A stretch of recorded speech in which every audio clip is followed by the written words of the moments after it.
Hello friends, hopefully आप सभी लोग अच्छे होंगे। सो एक्सरसाइज 3.1, अब यहाँ पे देखिए, इसमें बेसिकली आपसे क्या करेगा, क्वेश्चन जो देगा आपसे बोलेगा कि लीनियर इक्वेशंस बनाओ, पेयर ऑफ लीनियर इक्वेशंस, और वहां से ग्राफिकल सोल्यूशन की बात करेगा। तो चलिए क्वेश्चन नंबर, बिना देर किए क्वेश्चन नंबर फर्स्ट का ये फर्स्ट पार्ट है, ठीक है ना, फर्स्ट पार्ट। तो क्या बोलता है, पहली चीज क्वेश्चन पढ़ते हैं। Form the pair of linear equations in the following problems and find their solution graphically. पहले आपको प्रॉब्लम दिया है, यहां से सिस्टम मतलब पेयर ऑफ लीनियर इक्वेशंस बनाना है और फिर उसके बाद ग्राफिकली सॉल्व करना है। क्वेश्चन को जरा देखें। 10 students of a class 10 took part in mathematics quiz. If the number of girls is 4 more than the number of boys, find the number of boys and girls who took part in the quiz. देखिए friends, मैंने देखा है students को, अगर उनको pair of linear equation दे देता है वो तुरंत सॉल्व करते हैं, लेकिन जब लैंग्वेज दे दे और आपसे बोले कि पेयर ऑफ लीनियर इक्वेशंस बनाओ और उसके बाद सॉल्व करो, तो मैंने स्टूडेंट्स को वहां पे स्ट्रगल करते हुए देखा है। तो आपको फोकस करना क्या है, और आपके एक्चुअल एग्जाम में जो भी क्वेश्चंस आएंगे, चांसेस बहुत ज्यादा है कि आपको पहले पेयर ऑफ लीनियर इक्वेशन बनवाएगा। आगे के भी चैप्टर्स में आप जाएंगे क्वाड्रेटिक इक्वेशंस वगैरह में, वहां पे भी पहले क्वाड्रेटिक इक्वेशन बनवाएगा फिर उसका सलूशन। तो आप अभी से आदत डालें, और बहुत आसान है, ठीक है ना, बहुत इजी है। जब आपको बोल रहा है ना कि यहां पे बोला ना कि ये पेयर, मतलब क्वेश्चन दिया है आपको, पहले ही बोला है कि फॉर्म करो पेयर ऑफ लीनियर इक्वेशंस। मतलब सीधी सी बात है कि जो आपका सिलेबस है 2 वेरिएबल्स में लीनियर इक्वेशंस बनाने हैं, और पेयर बोल रहा है मतलब 2 लीनियर इक्वेशंस बनाने हैं। तो ऑब्वियस ही बात है, क्वेश्चन में आपको देख के 2 वेरिएबल्स को एज्यूम करना पड़ेगा कि किसको x ले किसको y ले, और फिर क्वेश्चन के अकॉर्डिंगली जो है आप 2 लीनियर इक्वेशंस बनाएंगे। चलिए क्वेश्चन में क्या बोल रहा है, पढ़ते हैं। 10 स्टूडेंट्स ऑफ क्लास एक मतलब 10 टूक up part in mathematics quiz. Mathematics quiz में क्लास 10 है, आपके क्लास मान लीजिए। कोई भी क्वेश्चन हो, दूसरी चीज देखिए, जब भी आपको लैंग्वेज से इक्वेशन बनाना हो, चाहे वो क्वाड्रेटिक हो अगला चैप्टर, या यहाँ पे पेयर ऑफ लीनियर इक्वेशंस, आपको न कुछ समझ में आए, अपने ऊपर लाइए। जैसे यहाँ पे बोला क्लास 10, आप अपने क्लास में जितने भी बच्चे हैं आप उनको कंसीडर करिए, और वहां से आपको 10 स्टूडेंट्स जो है, कोई भी 10 स्टूडेंट्स क्या करते हैं, क्विज में पार्ट लेते हैं। अब क्वेश्चन के अकॉर्डिंगली यहाँ पे लड़कियां भी हैं, गर्ल्स भी हैं एंड बॉयज भी हैं। तो सीधी सी बात है, यहाँ पे वेरिएबल क्या होगा, नंबर ऑफ गर्ल्स और नंबर ऑफ बॉयज। तो यहाँ पे आप एज्यूम कर लीजिए कि नंबर ऑफ गर्ल्स जो है x है, नंबर ऑफ बॉयज जो है वो y है। उल्टा भी एज्यूम कर सकते हैं, नंबर ऑफ बॉयज को x ले लीजिए, नंबर ऑफ गर्ल्स को y ले लीजिए, फर्क नहीं पड़ता है, ठीक है ना। बट आप जनरली क्या है, आंसर की देखते हैं, फिर वहां से बोलते हैं कि सर आपने क्वेश्चन में दिया x नंबर ऑफ गर्ल्स, आपने नंबर ऑफ बॉयज को x ले लिया। तो यहाँ पे आपको मैं वही लैंग्वेज यूज करूंगा, x जो है आपका आंसर की में नंबर ऑफ गर्ल्स के लिए यूज किया है, और y जो है नंबर ऑफ बॉयज के लिए। लेकिन ऐसा कोई हार्ड एंड फिक्स रूल नहीं है कि आप x नंबर ऑफ गर्ल्स को ही यूज करें, आप बॉयज को भी दे सकते हैं। समझ में आया? चलिए, तो एज्यूम क्या करेंगे, सबसे पहले आपके क्लास के जो बच्चे हैं उसमें से 10 स्टूडेंट्स जो है क्विज में पार्टिसिपेट करते हैं। अब उसमें से कुछ बॉयज हैं कुछ गर्ल्स हैं, तो आप मान लीजिए कि x जो है नंबर ऑफ गर्ल्स है और y जो है नंबर ऑफ बॉयज। तो पहले क्या एज्यूम करेंगे, यहाँ पे जब एक्चुअल एग्जाम में क्वेश्चन आए तो आप कैसे लिखेंगे, लेट x, ठीक है ना, गर्ल स्टूडेंट, ठीक है ना, चलिए यहीं पे लिखता हूं, x गर्ल्स, चलिए, एंड y बॉयज, ठीक है, मैं थोड़ा सा लैंग्वेज को छोटा कर दिया। Let x girls and y boys participate in quiz, ठीक है ना, इन क्विज। ये हो गया। अब देखिए आपने एज्यूम कर लिया कि जो भी नंबर ऑफ गर्ल्स है वो x है और नंबर ऑफ बॉयज वो y है। अब क्वेश्चन के अकॉर्डिंगली आपको इक्वेशन बनाना है। तो गिवन क्या है, टोटल 10 स्टूडेंट्स है, मतलब गर्ल्स और बॉयज के नंबर्स को ऐड करेंगे तो 10 आना चाहिए। तो यहाँ पे क्या हो जाएगा, x plus y this is equal to 10। इसको ले लिया इक्वेशन नंबर 1, ठीक है ना। टोटल 10 स्टूडेंट्स ही पार्टिसिपेट कर रहे हैं, तो जितनी भी गर्ल्स हैं और जितने बॉयज हैं सबका सम कितना होगा, 10 ही आना चाहिए। पहला इक्वेशन बन गया। सेकेंड जो लीनियर इक्वेशन बनेगा वो उसके लिए ये कंडीशन है, इस पे ध्यान देना है। क्या बोल रहा है कि number, if the number of girls is 4 more than number of boys. अब यहां पे ध्यान दीजिए, यहां पे आपने नंबर ऑफ गर्ल्स को x लिखा है, नंबर ऑफ बॉयज को y। क्या बोला है कि जो x जो नंबर है ना वो y से 4 बड़ा है। यही बोल रहा है ना कि जो गर्ल्स है वो 4 मोर है नंबर ऑफ बॉयज। इसका मतलब क्या हुआ समझिए, मुझे यहां पे इक्वेशन बनाना है तो इक्वल करना है, तो क्या करेंगे, कहां पे 4 ऐड करेंगे या कहां पे सब्ट्रैक्ट करेंगे। मैं आपको प्रैक्टिकली बताता हूं कि ये जो नंबर है ना इससे 4 बड़ा है ना, तो मान लीजिए अपने से ये 6 है, तो ये 6 जो है इससे 4 बड़ा है, मतलब ये क्या होगा, 2 होगा, तभी तो ये बड़ा है। अब इसको मुझे इक्वेशन बनाना, इक्वेशन मतलब इक्वल करना है। तो मैं क्या करूंगा, 2 तरीके से कर सकता हूं, या तो इधर मैं 4 ऐड कर दूं, तब भी देखिए 6 इक्वल टू 6 हो गया, या फिर मैं इधर 4 सब्ट्रैक्ट कर दूं, तब भी देखिए इधर 2 हो जाएगा इक्वल टू 2। 2 तरीके से इक्वेशन बना सकते हैं ना। फिर से ये number of girls number of boys से 4 ज्यादा है, तो मैं अपने से जूम करता हूं, इधर 6 कर लिया और ये मान लीजिए 2। तो यहाँ पे प्रैक्टिकली क्या हो रहा है, ये जो 6 है वो 2 से 4 नंबर में बड़ा है। मुझे अगर 6 और 4 को इक्वल करना है तो 6 और 2 को इक्वल करना है तो क्या करूंगा, या तो राइट हैंड साइड में 4 ऐड कर दूं, 6 इक्वल टू 6 हो गया, या मैं जो लेफ्ट हैंड साइड है इसको अगर इक्वल करना है तो लेफ्ट हैंड साइड में से 4 सब्ट्रैक्ट कर दूं। 2 तरीके से करेंगे तो इक्वल हो जाएगा। देखिए अब यहाँ पे 6 इक्वल टू 6, अगर इधर 4 ऐड किए या इधर 4 सब्ट्रैक्ट करेंगे तो 2 इक्वल टू 2। समझ में आ गया।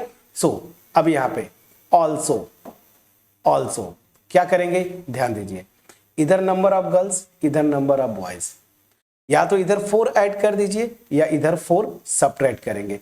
तो मैं पहला वाला ले लेता हूं, मैंने क्या किया, 4 यहां पे ऐड कर दिया। प्लीज चेक करिएगा, ठीक है ना। यहां से क्या बन जाएगा, अब x minus y this is equal to 4। Please check करिएगा, ये मेरा इक्वेशन 2 हो गया।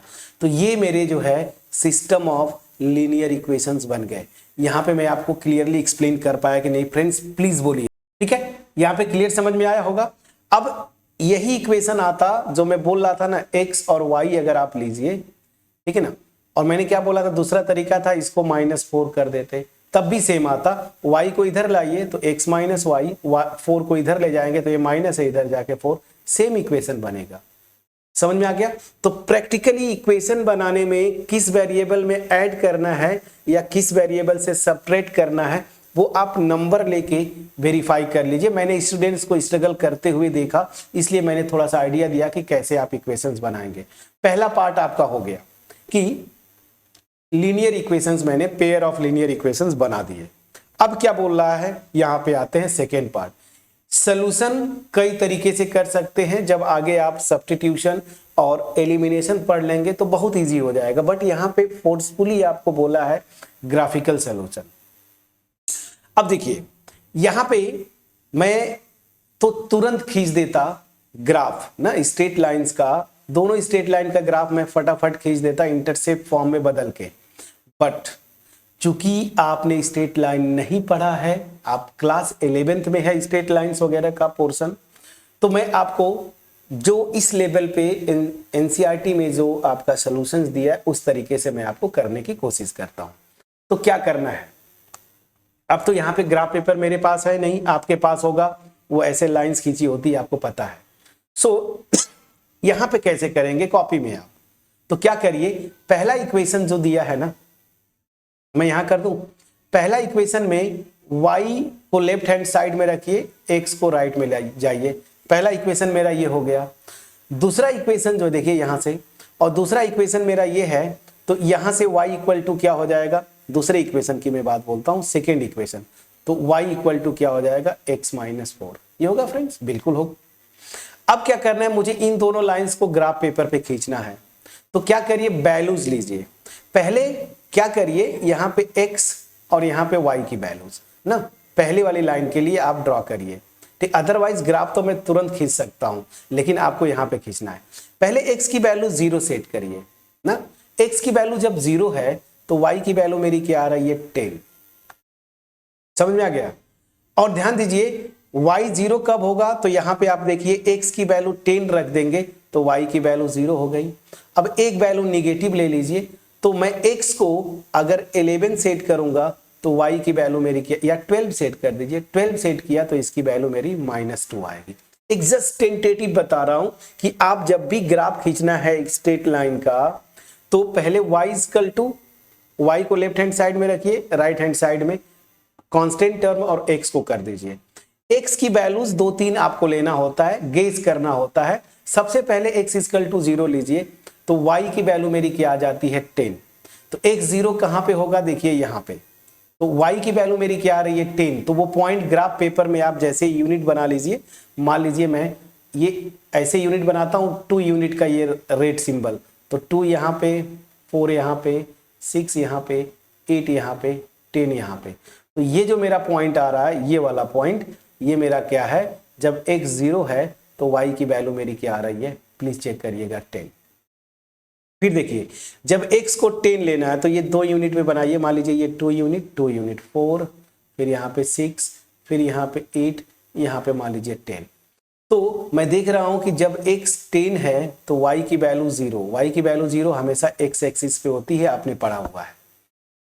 और जब y 12 है, सॉरी जब x 12 है तो y की वैल्यू -2 है, तो x 12 यहां पे आएगा, ठीक है ना।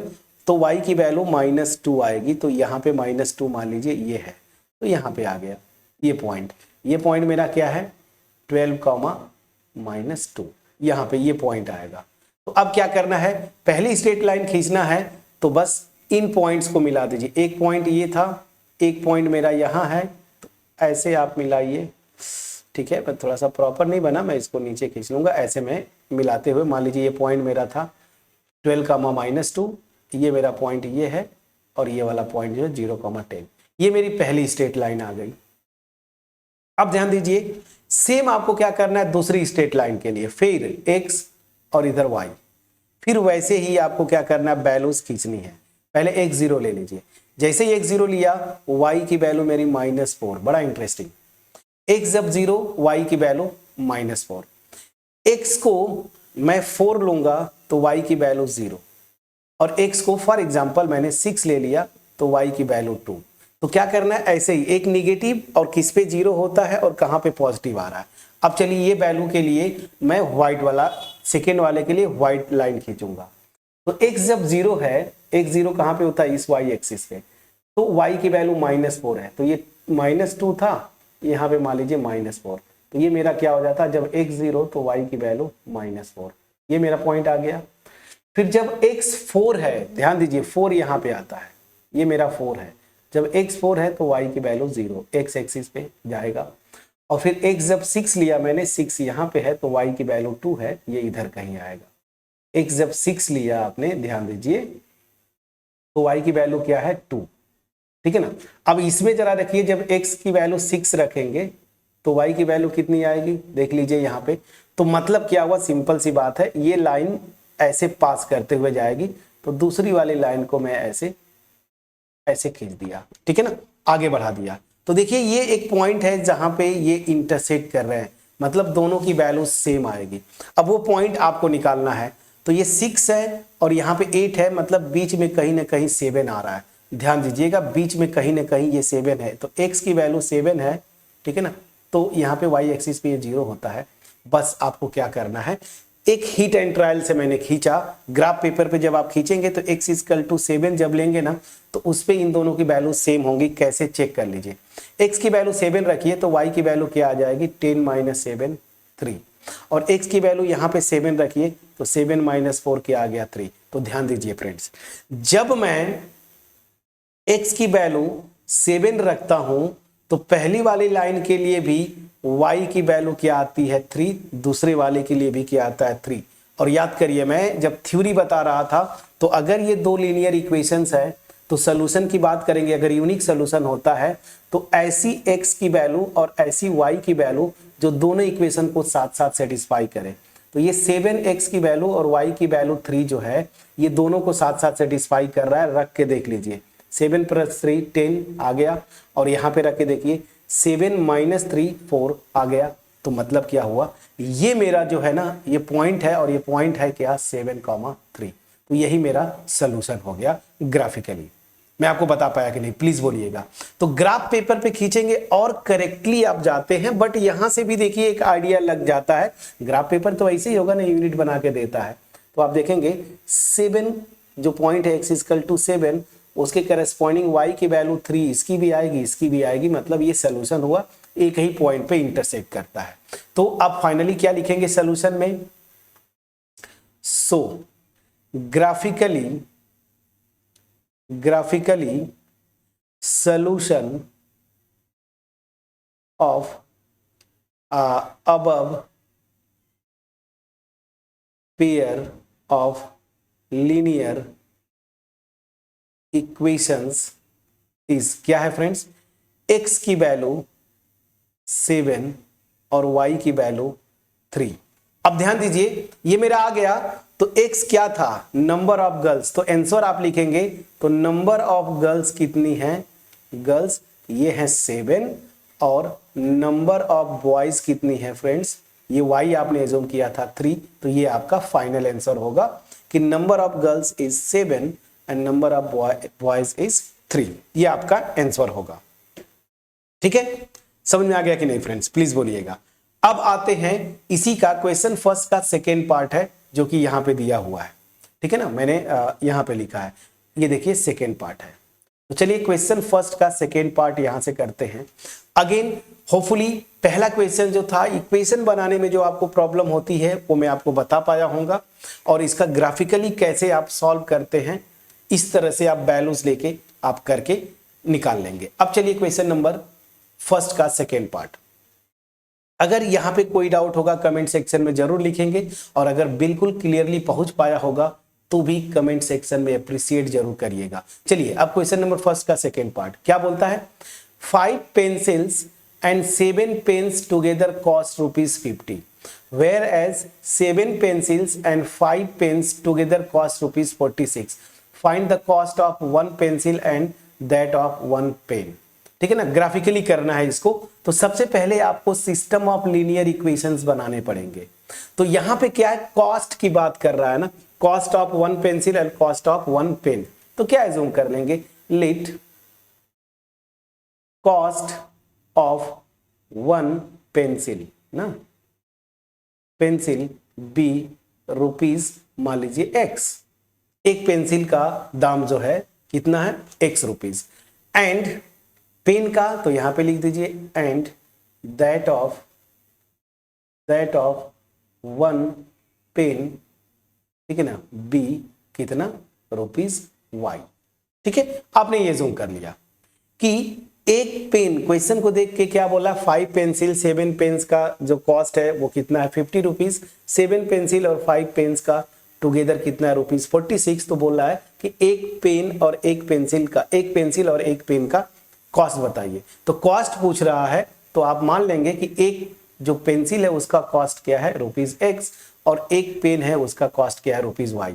अब देखिए आपको पहले सिस्टम ऑफ या पेयर ऑफ लीनियर इक्वेशंस बनाने हैं, तो कैसे बनाएंगे, क्या बोल रहा है, 5 पेंसिल और 7 पेन्स का दाम टोटल कॉस्ट कितना है ₹50। तो पहले आप निकाल लीजिए 5 पेंसिल का कॉस्ट कितना होगा, एक पेंसिल का कॉस्ट x रुपीज है, तो 5 के पेंसिल का कॉस्ट कितना हो जाएगा 5 × x, यही ना। जैसे मैं बोलूं कि एक टॉफी का दाम ₹1 है, तो आपसे बोलूं 5 टॉफीज का दाम कितना होगा, तो आप क्या करते हैं 5 × 1 बोलते हैं ना, ₹5। सेम हो रहा है, अगर 1 पेंसिल का दाम ₹1 x है, एक पेंसिल का दाम ₹X है तो 5 पेंसिल का दाम कितना हो जाएगा 5 इंटू एक्स। उसी तरीके से अगर एक पेन का दाम ₹Y है तो 7 पेन का दाम कितना हो जाएगा 7Y। अब ये टोटल जो रुपीज में आएगा ये क्वेश्चन में दिया हुआ है कितना, टोटल दिया हुआ है ₹50। मतलब 5 पेंसिल और 7 पेन का कॉस्ट जो है 50। तो यहां से एक इक्वेशन बन गया और ये देखिए सब के सब लीनियर है, सबका डिग्री 1। अब एक इक्वेशन ये बन गया तो सेकेंड वाला इक्वेशन आप अपने आप बना लेंगे। कैसे बनाएंगे चलिए, अब यहां पे देखिए 7 पेंसिल का दाम कितना हो जाएगा 7x। एक पेंसिल का कॉस्ट ₹X है तो 7 पेंसिल का 7x प्लस 1 पेन का कॉस्ट कितना है ₹Y तो 5 पेन का कितना हो जाएगा 5Y। प्लीज चेक करिए। और ये टोटल कॉस्ट कितना है क्वेश्चन में दिया है ₹46। ठीक, तो यहां से आपने पेयर ऑफ लीनियर इक्वेशंस बना लिया। यहां तक क्लियर समझ में आया? यहां तक तो हो गया। अब क्या करना है आपको इसका सॉल्यूशन ग्राफिकली करना है। फिर वही मैं बोलूंगा y को आप लिखिए। तो पहले इक्वेशन के लिए y क्या हो जाएगा, 5 को इधर ले जाएंगे तो 50 माइनस 5x और डिवाइडेड बाई 7। पहले वाले इक्वेशन से ये आया, मैं इसको स्टार लिखता हूं। और दूसरे इक्वेशन से y की वैल्यू क्या आ जाएगी 46 माइनस 7x अपॉन क्या हो जाएगा, यहाँ पे देखिए y निकाल रहे हैं तो अपॉन 5। प्लीज चेक करिए, इसको मैंने डबल स्टार। अब इन दोनों के लिए अलग अलग टेबल बनाना होगा। वही मैं जो बोला था x और y वैल्यूज। पहले मैंने बोला था कि x को 0 रख लीजिए। जब x 0 रखेंगे ना यहाँ पे देखिए तो y की वैल्यू कितनी आएगी 50/7। ठीक है ना, 50/7 मतलब 6 पॉइंट समथिंग ना 8। तो मेरे ख्याल से नहीं 6 नहीं 7 सॉरी 7 पॉइंट समथिंग आएगा ना। 7 7 जा 49 7.1 समथिंग 7.1 आया। ठीक है ना, तो ये आ गया। तो मैंने देखा कि 0 पे इसकी वैल्यू ये आ रही है जो कि पॉजिटिव है। ठीक है ना, अब इसको देख लीजिए 0 कहां पे आएगा तो x इक्वल टू 10 जब रखेंगे ना, देखिए x इक्वल टू 10 रखेंगे तो ये 50 हो जाएगा। 50 माइनस 50 0, तो y की वैल्यू 0। निगेटिव कब आएगी, कोई एक और नंबर रख लीजिए। निगेटिव कहां पे आएगी, मतलब 10 से बड़ा ले लीजिए, 11 ले लीजिए। तो जब 12 ले लीजिए, चलिए 12, तो 12 5 जा 60 और यहाँ पे क्या हो जाएगा 50 माइनस 60 तो -10 आ गया, -10/7 तो -10/7 यहां से ये आ गया। ठीक है, मैं समझा पा रहा हूं कि नहीं, प्लीज चेक करिएगा। तो यहां से पहले वाले लाइन का ग्राफ खींच लेंगे। ठीक है ना, उसी तरीके से दूसरे वाले लाइन का ग्राफ खींचिए। ठीक है ना, दूसरे वाला लाइन का ग्राफ खींचिए। तो यहां से देखिए क्या आइडिया मिलता है। जैसे पिछले क्वेश्चन मैंने किया तो यहां से एक चीज और समझिए, कहां गया ये, जिन दो वैल्यूज के बीच में देखिए जहां पे 0 है, ठीक है ना, और जहां पे निगेटिव आ रहा है। ठीक है ना, फिर से मैं क्या बोलना चाहता हूं समझिएगा। जहां पे 0 आया उसको तो इग्नोर करिए। जिस वैल्यू के लिए एक मेरा पॉजिटिव क्वांटिटी आ रहा है और जिस वैल्यू के लिए निगेटिव, तो रूट जो होगा ना, मतलब x की वैल्यू जो आएगी वो क्या होता है कि इन्हीं दोनों के बीच में होता है।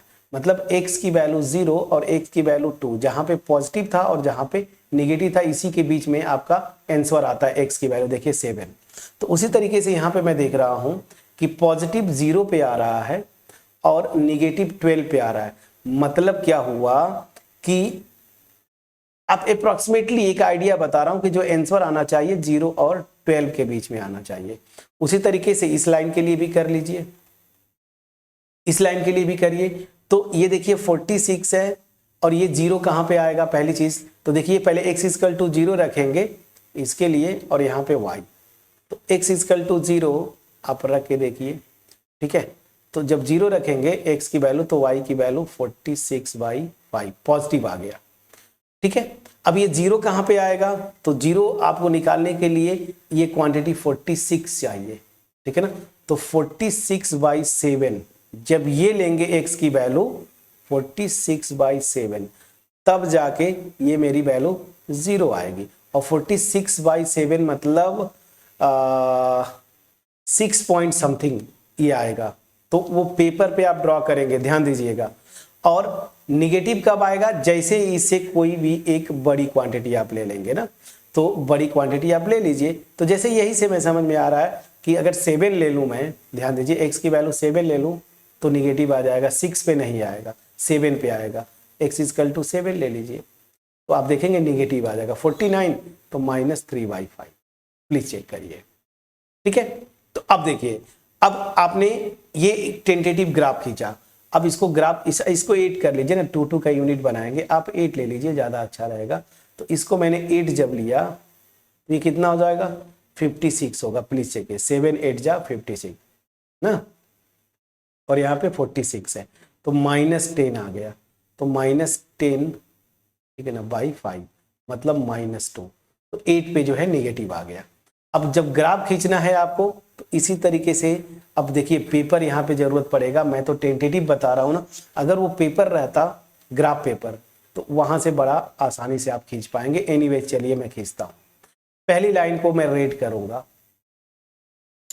देखिए 0 कहां पे आ रहा है, x = 10 पे, 2 यूनिट का आप खींचिए, तो 1 यूनिट ये, 2 यूनिट, 4 यूनिट, 6 हो गया, अच्छा सॉरी 2 4 6 8 और यहाँ पे आएगा 10।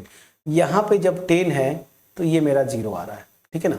चलिए, तो यहाँ पे जब 10 है तो y की वैल्यू 0, x 0 है तो y की वैल्यू 50, मतलब 7 पॉइंट समथिंग आएगा। 7 मतलब ये 2 4 6, यहाँ पे 8 आता है, और 8 नहीं 7 पॉइंट समथिंग आ रहा है, तो बीच में कहीं आएगा यहाँ पे, ठीक है ना। ये तो आपको अगर ग्राफ मिलाना है तो ऐसे आप मिला दीजिए, ऐसे करके ये सिंपली ऐसे ये मेरी लाइन हो जाएगी, ऐसे आएगा।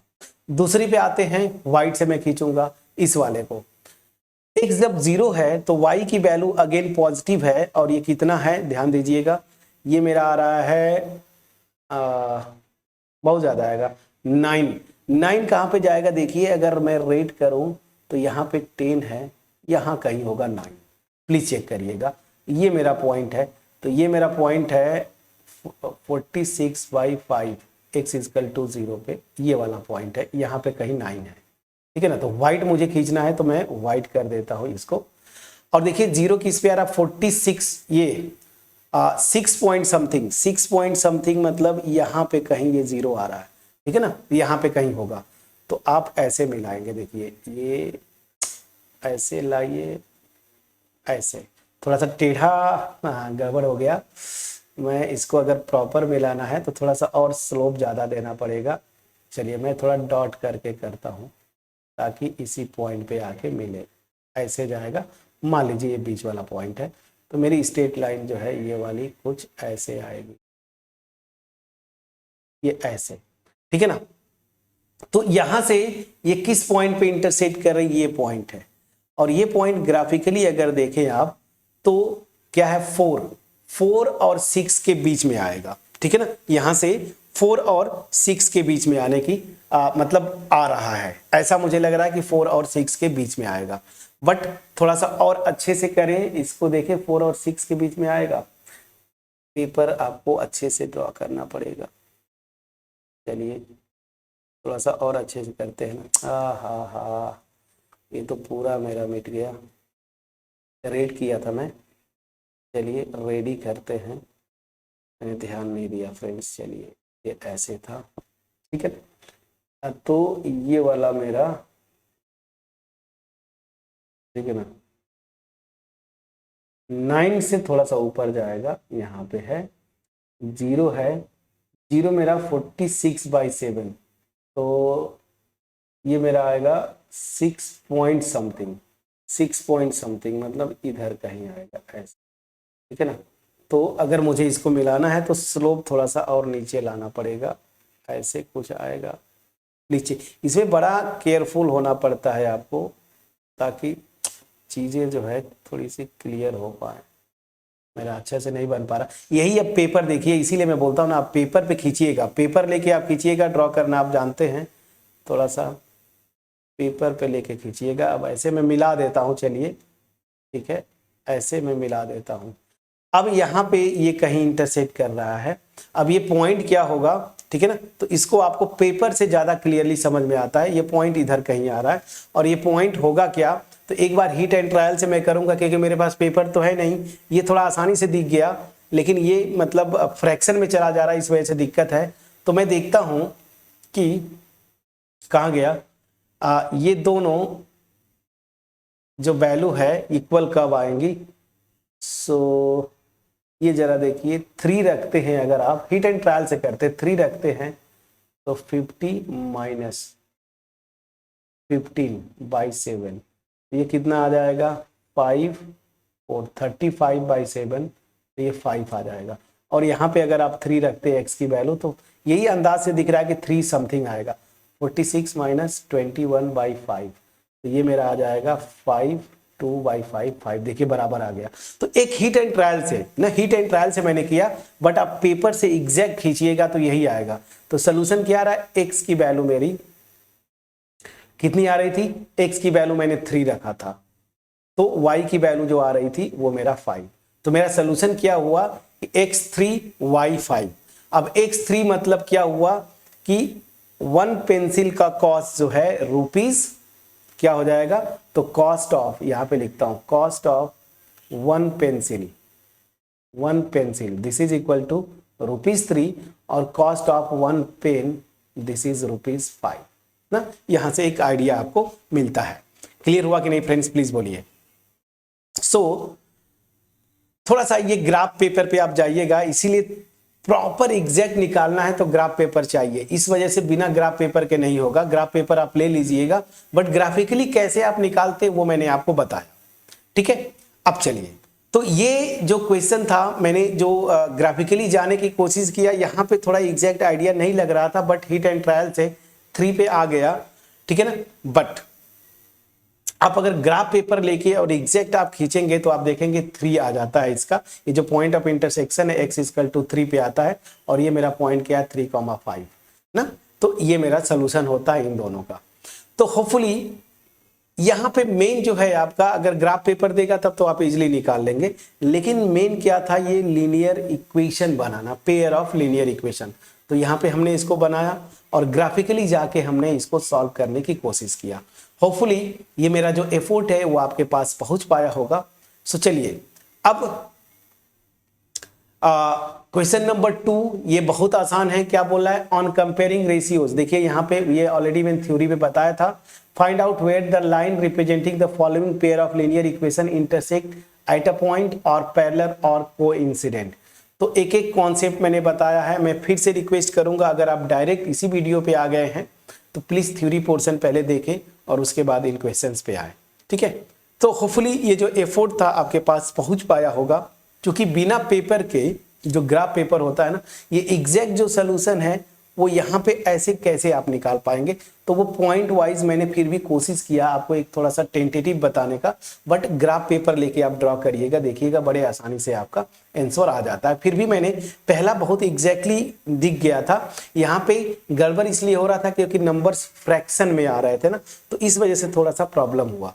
तो कोशिश ये करिएगा कि आप ग्राफ पेपर पे लेके इसको फिर से ड्रॉ करिएगा और निकालने की कोशिश करिएगा। होपफुली मेरा एफर्ट आपके पास फिर भी कम से कम इतना कि कैसे लीनियर इक्वेशंस बनाते हैं और सोल्यूशन ग्राफिकली कैसे आप निकालेंगे, एक टेंटेटिव आइडिया मिल गया होगा। तो इसको आप करने की कोशिश करिए। मिलते हैं नेक्स्ट वीडियो में, तब तक अपना ख्याल रखें, जहां पे हम करेंगे क्वेश्चन नंबर 2, ठीक है। चलिए तब तक अपना ख्याल रखें, पढ़ाई करते रहें। Thank you so much.